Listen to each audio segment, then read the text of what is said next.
What's up, guys? This video is going to be about Deshaun Watson, our final Deshaun Watson film breakdown of 2022. The last time Browns fans will be able to tell me that it doesn't count because he's rusty. It's been a month and a half of starting games, so I don't understand how that argument holds up anymore, but we'll get to the film. There were some positives, totally, not going to deny that, and there was a lot of negatives. For those of you who are new here, might be helpful. For those of you who are not new here, just a little reminder. The way I grade plays is I put them in different buckets. So throws can be either elite, great, solid, routine, bad, or interceptable. I used to call throws pedestrian. I now call them routine. People have a really negative connotation for the word pedestrian, and I don't want to fight through that. So just routine, expectation. It's like checkdowns, screens, shit that you think anybody can make, right? Elite throws are those special ones, like a deep bomb, like a Sports Center top 10 kind of throw, perfect placement, etc. Great throws are second-level throws. They're behind the linebackers, 15, 20 yards downfield, stuff like that with good placement. Solid throws are anything on a coverage bust, typically any play that's like a jump ball. Interceptable balls are ones that a good starting defensive back should pick. So like if it hits a dude in the hand and he doesn't catch it, that's pickable. It should have been intercepted. Bad ball is just anything inaccurate, anything batted by the defensive line. And sometimes interceptions can just be bad throws. They're not interceptable. It was a tipped ball and somebody got lucky. Quarterback sacks, sometimes it's a quarterback's fault he gets sacked. Sometimes it's not. I break that down. Positive runs are about as helpful as a solid throw. They're typically like 8 to 10 yards. Neutral runs are about as useful as a check down, and negative runs are ones that hurt the team. Super subjective. So is all the rest of this. A plus pocket move is any time that a quarterback makes a movement in the pocket, be it running or sliding or anything, pump faking even, that extends a play or avoids pressure. And a fumble, anytime he drops the ball, period. Frankly, this is one of the worst games I saw all week from any quarterback, period. You want to find out why? Stick around. If you don't, I won't miss you. Let's get to the film. Brown's first drive is going to start off with a pure drop back, and Watson's going to check it down. Now, we're not going to dive too deep into whether or not there were receivers open downfield. It doesn't really look like there are, and we don't need to be nitpicking and double-checking Watson's progressions on every snap.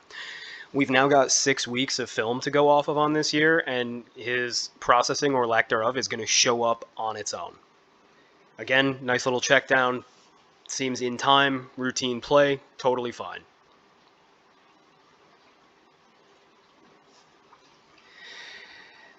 I think this play comes back for a hold. Yep, so we're not going to grade it. Literally it doesn't go in the chart. Here, this is a quick hitter. It's basically sticks. It's just a bunch of short curls, and he's on time. Another routine pass, nothing to it. I could make this video an hour long by breaking down what Deshaun Watson is reading and not reading on every snap, but on plays like this here, I'm going to assume that he's reading the play as adequately as he ever will. He does a plus pocket move to get out of trouble, and then he throws the ball off the hand of a defender. That's a bad pass. So drive 1 is a negative drive for him. He has 3 pedestrian passes, just about anybody could make, and he has 1 play where he rolls out really well, but he can't hit his receiver. Questionable coaching and questionable refereeing take a touchdown out of the end zone for the Steelers and turn it into a fumble on the next play. So the Browns are way backed up, and Nick Chubb says, "Don't worry about it. I'll put us right back in touchback realm." Here, this play is what Deshaun Watson brings you. I don't know if this is designed as a fake or if this is just him improvising. Right here, you should throw that screen. Like, this receiver is open. This defender is being blocked. You should throw that screen. He's got plenty of room to run. Watson pulls it down because for whatever reason he doesn't like it or because that's the play design. I think... So here's what I think was supposed to happen. Let's see if we get the... They're not going to show us. I'll show you the all-22 real quick then. So this is a really funky play. First of all, it's play action, so Nick Chubb is going to come down here. They're going to motion Donovan Peoples-Jones out of the slot and then back into the slot. So Amari Cooper is going to basically block. The center, Ethan Pochich, is going to pull all the way over here and block the slot. DPJ is going to run a little whip back motion screen. Njoku is, I don't know if he's supposed to fall down as a decoy. I don't know if he's supposed to be a screen. I don't know if he's supposed to be a seam route. I don't know what the hell he's supposed to be doing. But what ends up happening is that he falls and then turns it into a seam. And then Chubb, after the play action, is going to come right over here for a screen with 4 of the offensive linemen pulling over here for a screen. So let's watch what it looks like now.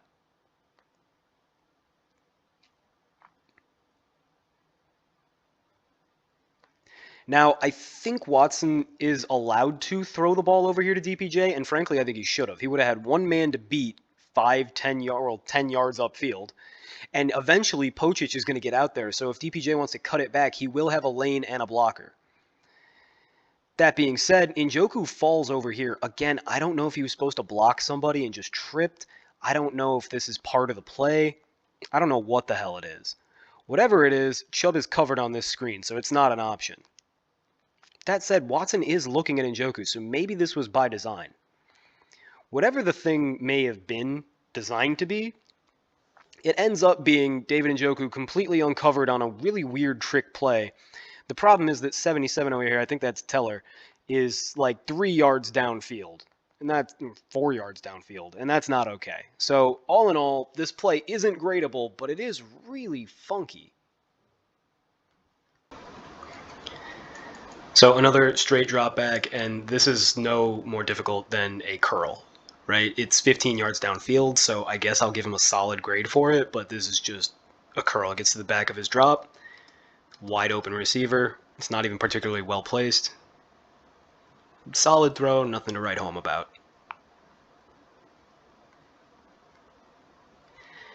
And on third down, the Browns won't get enough yardage, so on to drive 3. Drive 3, the Browns are backed up again, and they're going to do another straight drop back. They're really putting the ball in Watson's hands in this game and seeing what he can do. And look at DPJ split this zone. So this is zone defense, right? You can see the linebackers are all kind of standing still. They're not manning up on anybody. The cornerbacks on the outside are gaining depth. Right, you can see this nickelback, instead of actually carrying with DPJ in the slot, he settles down into the flat because this linebacker is supposed to run with DPJ. It's a perfect seam shot, and nobody picks him up. Good throw, solid throw. Again, it's a ton of yards. It's really good scheme, but it's actually not that difficult on the quarterback, and it's his first read on that play. Here, Watson gets to the top of his drop and then starts running around. We're going to have to go to the all-22 after the drive to confirm, but this looks like another QB sack. You can't run around without a purpose in the pocket, and if you're going to move, you better get the hell out of the pocket, get towards the sideline where they can't catch you, right? Like, use your speed. That's just indecision right there, regardless of if somebody was open. Here, this is a really good play. It's a plus move. He takes on a defender who just Larry Ogunjobi, old friend of the Browns, actually. I don't know why people can't tackle Deshaun Watson. It doesn't seem sustainable, but the man is made of soap. Might be some of that massage oil. He breaks the tackle, and he throws, honestly, not a very good screen. But we'll call it routine. We'll call it pedestrian, just because we're fighting biases, right? One way or another, it's not good enough, and we're on to drive 5. Drive 5 is going to start with a bang. Again, another straight drop back. No gimmicks. They're actually just asking Watson to play quarterback, and he winds up, and he does not deliver. Now, on the replay, you can see that that ball actually hits the ground. It's not caught. That's why it's 2nd and 10 here. You can call it pickable. I called it bad because it would have been a really good catch. I'll splice the replay in right here. So as you can see here, I don't think this is pickable. It's close, but that's a really good play just to get a hand on it. And I don't expect this dude to be making Odell Beckham catches, or he'd be playing wide receiver, making the big bucks, instead of being a depth defensive back.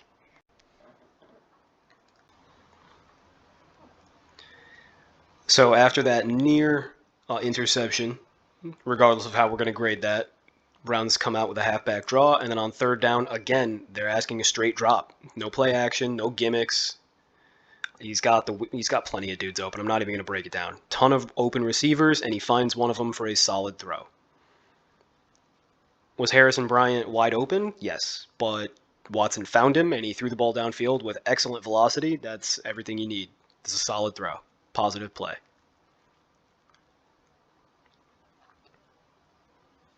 Second and 10, and Watson is once again indecisive and puts himself in harm's way. Now, this is going to be a plus move throwaway. This is a positive throwaway. He avoids pressure. Right here, he probably should have been sacked. And right here, he gives himself a chance to be hit. But he does get the ball away. This is indecision, it's poor processing, it's mentally deficient. But no harm, no foul. If you can make up for your poor processing with your athleticism, it doesn't matter to me, right? It's a zero-sum game. Here, this is a great throw. This is possibly Watson's best throw as a Brown. First of all, he gets a plus movement here for bailing out of the pocket. Second of all, he gets another plus movement for throwing this strike while running left. That's an excellent throw. That's a ton of arm talent. It was out of bounds. It was not caught, but I think it was catchable, and I'll give it to him. Again, we're fighting bias, right?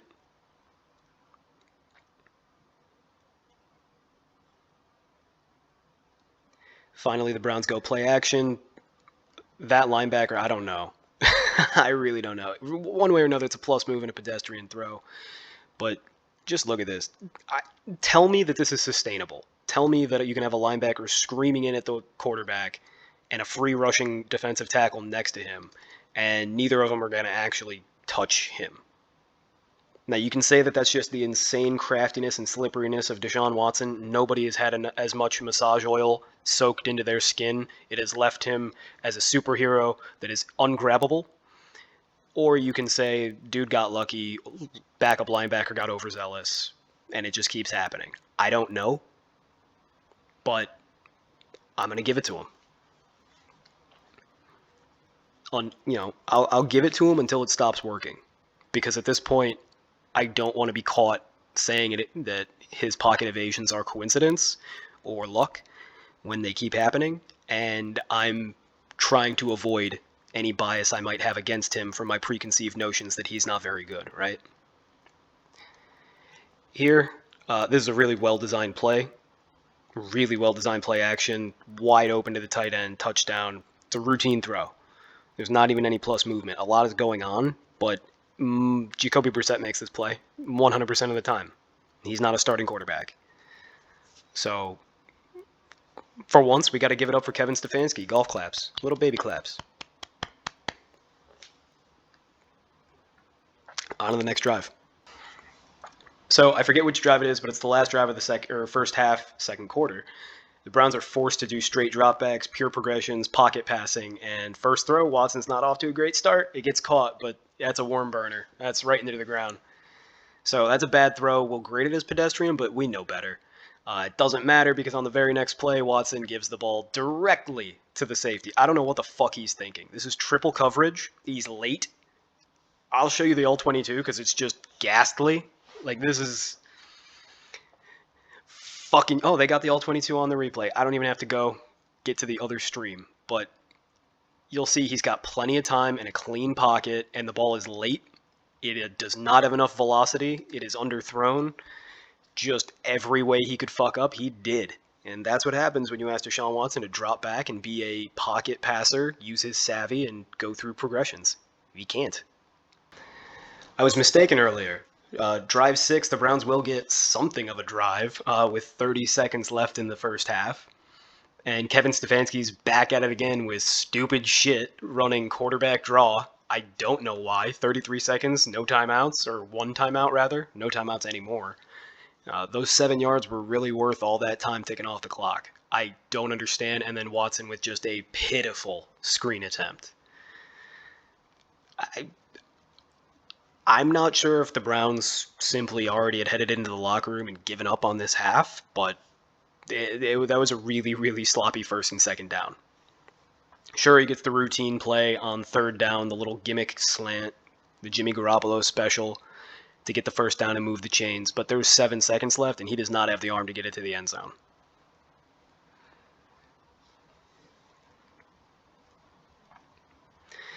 It doesn't matter if he has the arm to get it to the end zone, though, because here he fumbles the snap and makes a very impressive but absolutely catastrophic run. So that's a negative run and a fumble. So real quick, before we get into the second half, we've got the chart here. Deshaun Watson's first half, he had that one really great throw to Njoku where he's rolling left. That's sick. And then he had 2 solid throws, one on the seam route to DPJ. The other one I don't really remember. He had 8 pedestrian throws, routine throws that were on time, on target, good stuff, executing the offense. 3 inaccurate throws, and then obviously the interception, which was terrible. Additionally, he had a sack that was on him, a negative run that was on him, and a fumble that was on him. All in all, that's a D- first half, borderline an F. It's not a good start, but it's still a close game, and there's plenty of time to redeem himself, so let's see what Deshaun Watson can do with his second half. The second half begins, drive 7, I double-checked, and Deshaun Watson's going to open it up with a banger. I don't know what the fuck he was doing or thinking here. That's a bad throw, and he's honestly lucky it's only bad. I'll give him a plus movement because he's trying to throw over and through a defensive tackle, but honestly, you got to eat that, dude. Whether or not his arm got banged on the way through, I don't know, but if nobody touched his arm, I don't know what the fuck he's doing. And if somebody did touch his arm, you got to know better than to try to throw in the face of a 300-pound man. Regardless, on 3rd and 10, Deshaun Watson shows you what he can't. Like, hey, his brain might not be good, his arm might not be accurate, but he can sure do this. It's a plus move to break out of the pocket, and it is not only a positive run, it is a double positive run. It's a great run, and he gets bonuses for that. That is just as effective as a 20-yard seed down the sideline. That is a great run, moves the chains, and gets them to midfield. That's excellent shit. If he could do that 3 times a game, he might be worth the contract. And who's to say he can't? You know, maybe over the summer the Browns revisit their offense and they figure some shit out. Here, this is a no-fault sack. There's nothing he can do, and he's absolutely down right there. It's not even a question. The only reason he gets 10 yards is because everybody knew he was down immediately and stopped playing. He doesn't even get to the top of his drop back before he gets contacted. No-fault sack. You know, it's not on him, but it is a sack. Here, that's on him. You know how I'm always bitching that Deshaun Watson's head never moves, and I'm always saying, like, watch his head. It doesn't move. Watch his head. He's going to the first guy. Watch his head. This is why it matters. Watch his head. It doesn't move. He stares at the man he intends to throw to. He's late on the throw. And that's why 23 here, Damontae Kazee, of former Falcons glory, is able to catch the ball instead of his receiver. I know this looks like a sick bang-bang play, but if you understand what you're looking at, the ball should already be out of Watson's hands. Here, I'll show you exactly when the ball should be out of his hands. And yeah, it's easier for me to say, but I'm not an NFL quarterback. They're not paying me $40 million a year to do this. You're just giving me your time so that I can show you what he should be doing. Ball needs to be out right here. Start throwing. I know that the receiver's not looking. I know that he hasn't stopped yet.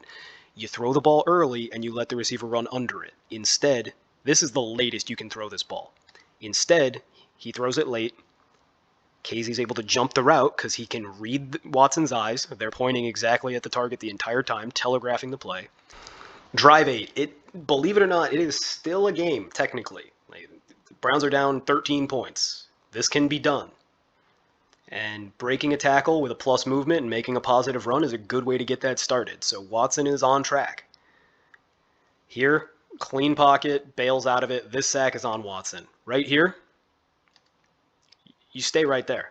Look at this pocket. This is clean, man. You got an open DPJ right here. If the defensive back takes DPJ, you've got Nick Chubb.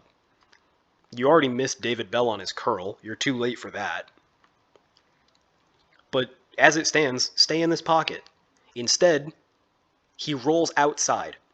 Why is that bad? Because Larry Ogunjobi here has outside leverage on the guy who's blocking him. What that means is, if Larry Ogunjobi tries to go to his right, the blocker is already a step ahead of him. He's not going to his right. But Larry Ogunjobi's left shoulder is unprotected. He can move left freely. All he has to do is detach, right? The only way that this guy can stop 99 from going to his left is if he grabs him and holds onto him, and that's a penalty. So Watson should know, I've got an extra blocker to my left. I've got a clean pocket to my left. I've got a blocker with inside leverage, meaning the left is protected. Watson rolls right because it's what he always does. And sure, this is absolutely the definition of a face mask. 100% a missed call. But it's also a sack on Watson. It's his fault. Just because Larry Ogunjobi grabbed the wrong part of his body doesn't mean Larry Ogunjobi had no chance at tackling him. That's a bad play. Here, This is not Watson's fault again. It's 3rd and 9. They know you're throwing. Right here, the ball should be out, right? Because these are going to be curling off at the top. You got to throw that curl earlier, right? So watch. Again, watch Watson's eyes. He's staring at Amari Cooper, his first read, almost every play. Right here, ball's got to be out. Put the ball right where my pointer is, right about, honestly, literally throw the ball where the first down marker meets the sideline. Cooper will come back to it and catch the ball for a first down. Instead, Watson waits, takes a sack. So this is going to be a really simple Hank concept. It's going to develop like this. You got curls on the outside, and you got a slant post in the middle.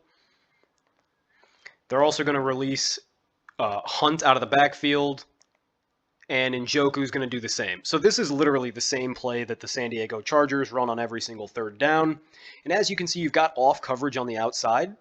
So the corner's got his hips facing the wrong way. Right here at this exact moment, look at Watson. He's looking at him. He sees it.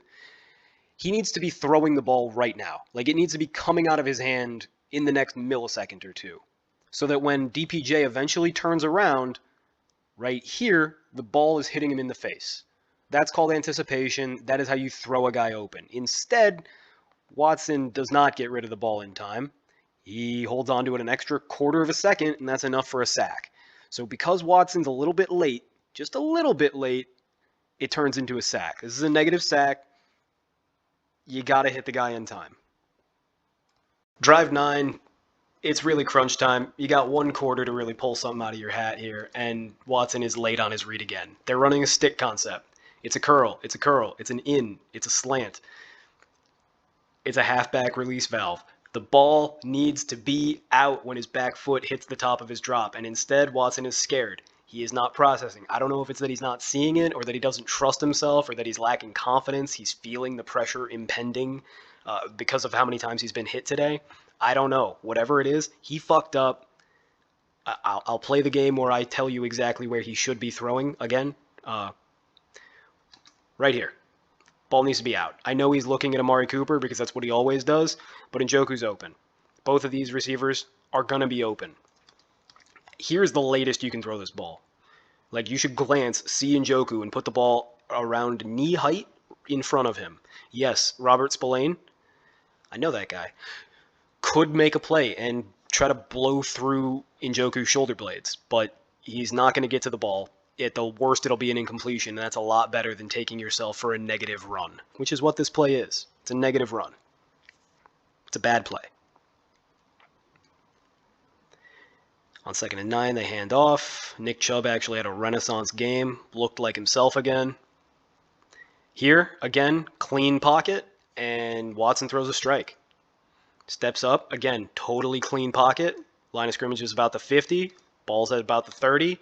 It's a well-thrown ball. Perfect placement, great velocity. I'll give it great. It's a great play.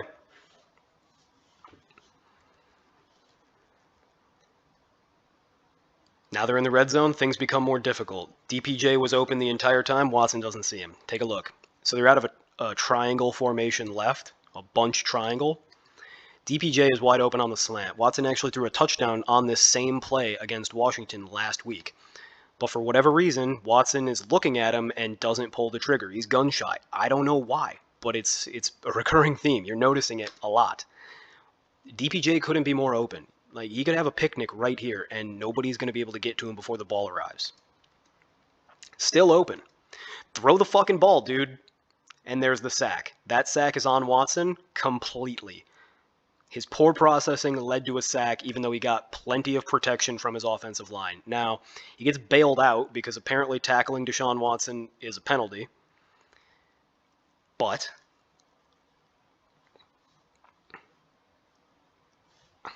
now, I don't remember actually if they score on this drive. A routine throw, basically the same play that they ran on the last drive to get the touchdown to Njoku. Let's see. Pure drop back, wide open, wide open. Oh my God, Amari Cooper could not be more wide open. Okay.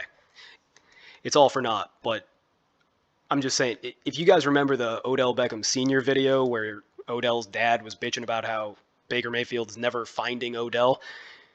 Just watch number 2 right here by where my mouse is. This is Amari Cooper. This is the best receiver on the Browns. This is a legitimate number 1 receiver, great all-star caliber player.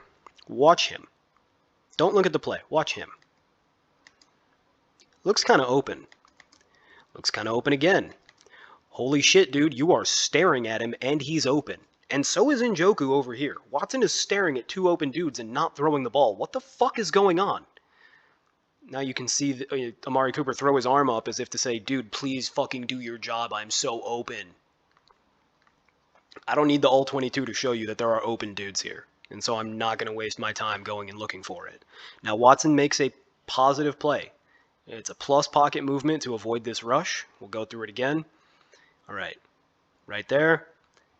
1 plus pocket movement to avoid that rush. I'm not going to give him a second one because it didn't have to be that hard on him in the first place. Makes a routine throw to a wide open Nick Chubb who walks into the end zone. Good for you. Browns get 4 points because of a blown call by the ref. Oh, thank you for giving me the all-22. They're going to suck Watson off because he threw a touchdown pass, but watch how terrible his process is here. So his read is to the right. His number 1 receiver is Amari Cooper. Look at his head. He's staring at him. He does look off for a second to see if he can hit DPJ, and that is open, but it'd be a great throw, and I don't think Watson should be trying shit like that right now. Right here, Watson is looking to the right. Njoku is wide open. You throw this ball here, where my mouse is, because you know he's running an out-breaking route. It's called anticipation. Njoku's not looking for the ball, but he will be in a moment. When he turns around, that ball should be right in front of his face. Also, Amari Cooper, have a picnic, buddy. You're not covered. And that's why he throws the hand up in dismay. And Watson's looking at him do it, and he's not pulling the trigger. It's terrible. Watson makes it okay with his legs. It's one of those things. Is he mentally deficient? Clearly. Is he accurate? Not really. But he is athletic enough that it will be okay. He can get by. We got 4 minutes left in the fourth quarter. I think we're on drive 9? 10? 10. Either way, game's about over. If the Browns don't score a touchdown on this drive, and pretty quickly, it's all she wrote. Watson's going to throw a routine pass. Zippity-doo-dah. He's going to try to avoid some pressure and eat a bad sack that he never should have. Here, at this point, I don't care if receivers are open. I can see that this is probably a screen to Nick Chubb, which is why he's doing this. So throw the ball on the ground. Put it in your left hand and underhand it to Nick Chubb and live to fight another day. Don't burn clock that you don't have. Don't run around like an asshole. Get the ball out.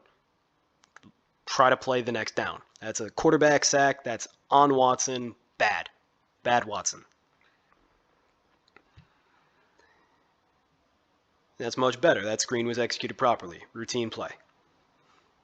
See, this is day one shit. This is why I say that certain plays are routine or pedestrian, because when you don't hit them, it's disappointing, and when you do hit them, it's expected. Right? It's like I always say. I don't give you a pat on the back for not getting a speeding ticket, but I'm sure going to ream your ass if you do get a speeding ticket.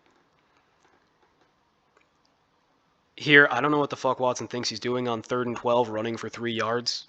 If you're going to try to get yards after the catch up the middle of the field, first of all, you had your curl at the top. You've got open receivers.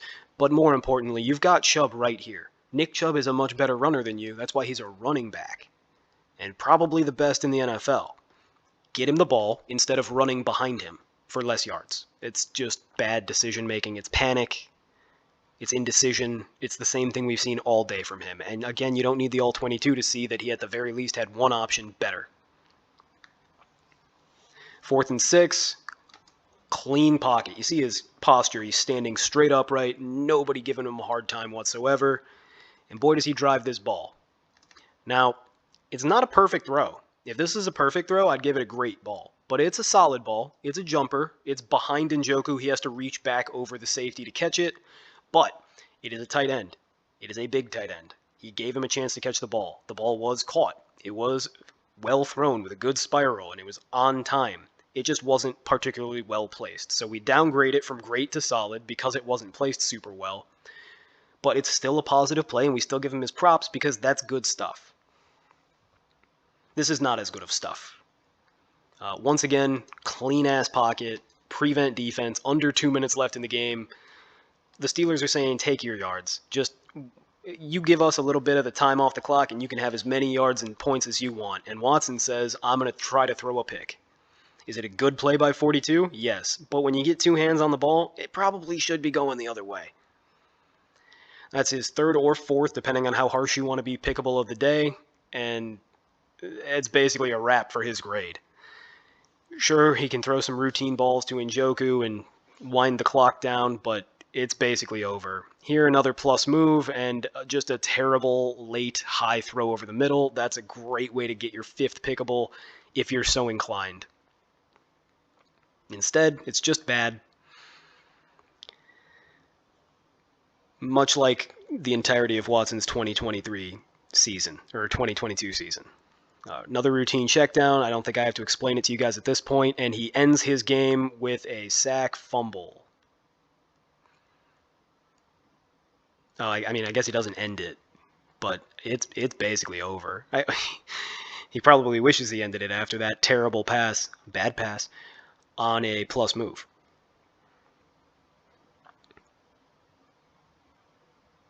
And that sack isn't his fault whatsoever before he got to the top of his drop. Same with this. It's a plus move. Great job breaking the tackle. He runs into another sack, but what am I going to blame him for breaking the first sack? Whatever. Terrible performance. Hated seeing every second of it. Let's get to the charts. So now that we're finished with the film, we can look at the charts, and I know I updated you guys at halftime, showed you what Watson had been putting up. It wasn't very good, but it was salvageable and the game was close. In the second half, Watson really buried himself. He threw 2 more interceptable balls. He fumbled again. He took 4 sacks that were his fault. He took 4 sacks that weren't his fault. He had 2 runs that were negative and boneheaded, and yeah, he was under a lot of pressure, right? He had 21 positive movements throughout this game in the pocket, and that includes 14 in the second half, which is a ton, admittedly.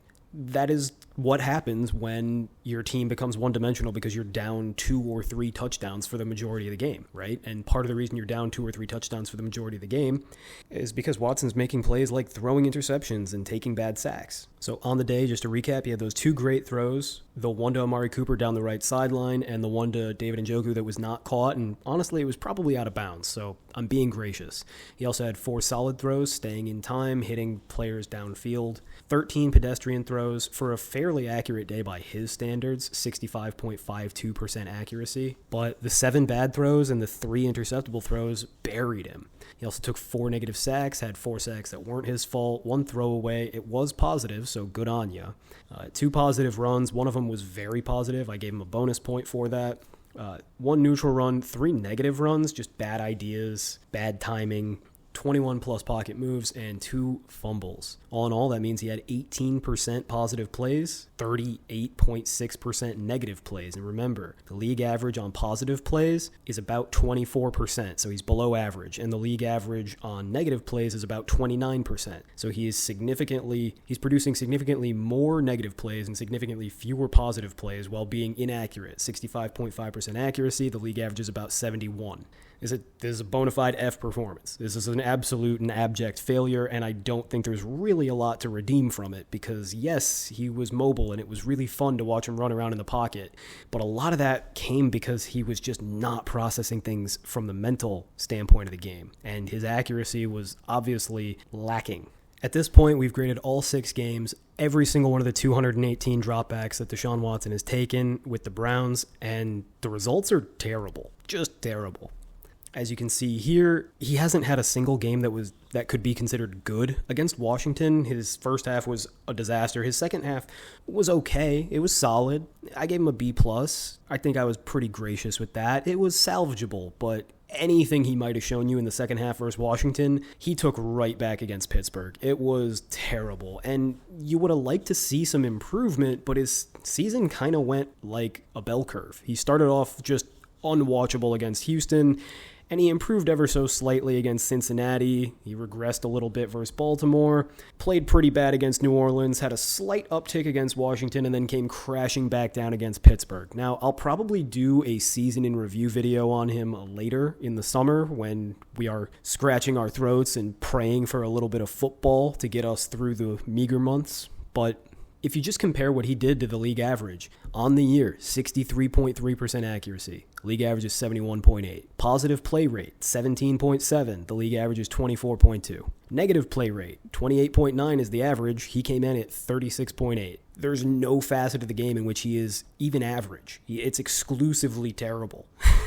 The league average slugging per game is 0. He's negative 8.6. Terrible. He's putting the ball in harm's way more than anybody. He's not accurate. I don't think there's a lot of reason for hope. Now, if you want to just argue, oh, it's been, he took 700 days off. He missed a year. Fine. I mean, there's literally no logical argument to that. But the one thing that can't be argued is that he played okay at any point this season. If you're a Browns fan, you have to come to terms with the fact that he was abysmal in 2022 and either admit that you don't care at all and expected terrible sub-backup quarterback play from him, or you have to be a little worried. All right, that's all I got for you in Week 18. Again, I'll try to make something in the spring when we need that hit of football in our lives, but until then, I'll be watching film.